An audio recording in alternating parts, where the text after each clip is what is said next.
The Georgian parliament is one step closer to approving the controversial Foreign Agents Bill. It passed the first of three readings on Wednesday. The bill requires foreign-funded non-governmental organisations and media to register as agents of foreign influence. The ruling Georgian Dream Party reintroduced the bill after it was delayed a year due to weeks of protests. Critics call the bill the Russian law, comparing it to legislation used by Russia to silence and threaten dissidents.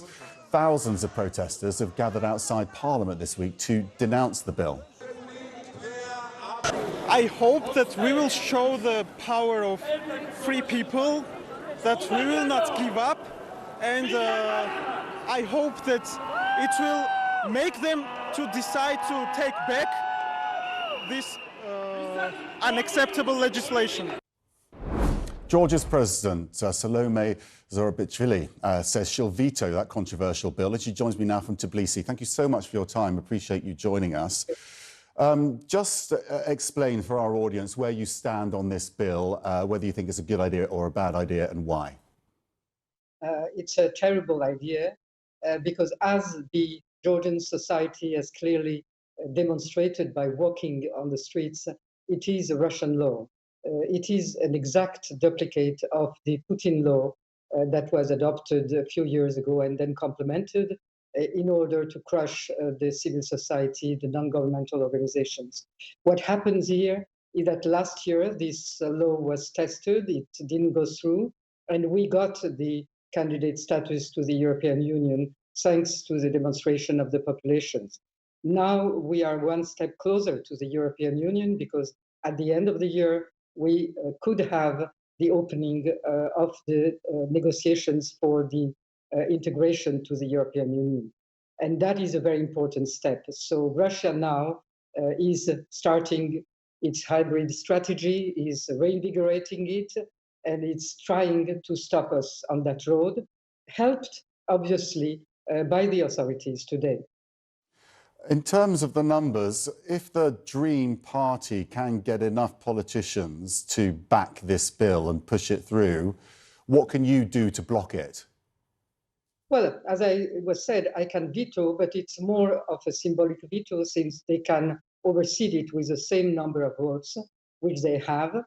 So the question is now to attract the attention of our partners, because it's also aiming at the partners, at all the international organizations that are working with Georgia since its independence, that have really been the strongest support of our institutions, of our road towards democracy and our road towards Euro-Atlantic integration. So it's really a geopolitical war, but a soft war, not the military war that you see in Ukraine, but another type that Russia also knows how to muddle through with this type of soft power, soft being in brackets. Which partners are you talking about that have the authority to use this soft power over the ruling party? No, it's a Russian soft power I'm talking about. Russia has been in this country using more and more of its propaganda. We have a lot of Russian migrants that are in the country that are not really controlled. And Russia has known this country for having exerted its imperial control over Georgia for many years and 2 centuries. So we have been in the same situation as Ukraine. We have 2 occupied territories.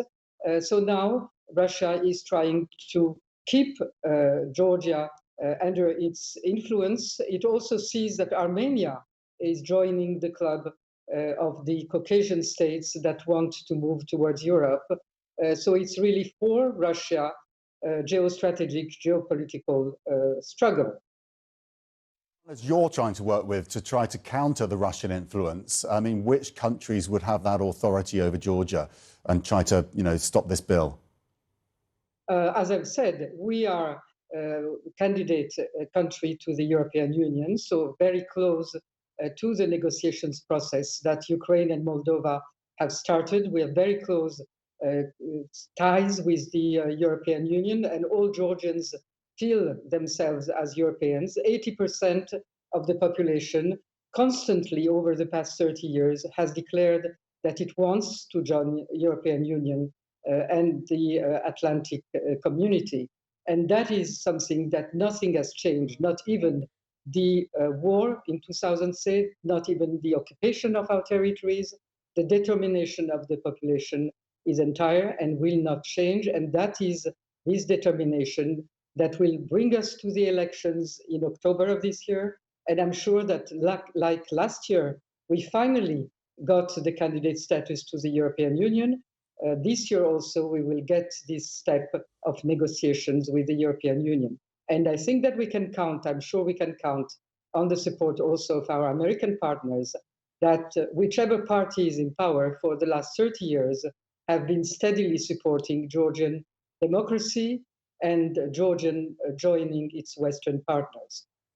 But as you've outlined, this is a choice here, isn't it? This bill is really symbolic of a choice about whether Georgia leans towards Europe and America or towards Russia. And it's pretty clear that the Georgian government is steering towards Russia. So any arguments that the Americans or Europeans make probably won't have much influence, and this bill is going to get through and your veto is going to be voted out as well.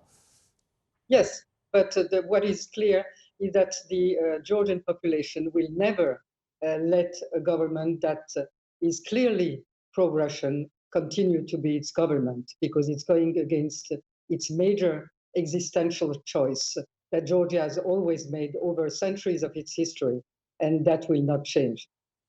What's your concern about the reaction if this bill is pushed through? We've obviously had 3 nights of these mass demonstrations, but also a huge amount of very, well-armed police out. What's your concern about how people will react? And is there full support within the military, within the police for the government? Is there a point at which they may be convinced not to crack down so hard on the protesters? I think that they are, as any other Georgian citizen, they have children that wants to go and study in Europe and the United States. They are themselves, one family out of 3 has contacts and relatives in Europe or in the United States. So this country is already in the West in many.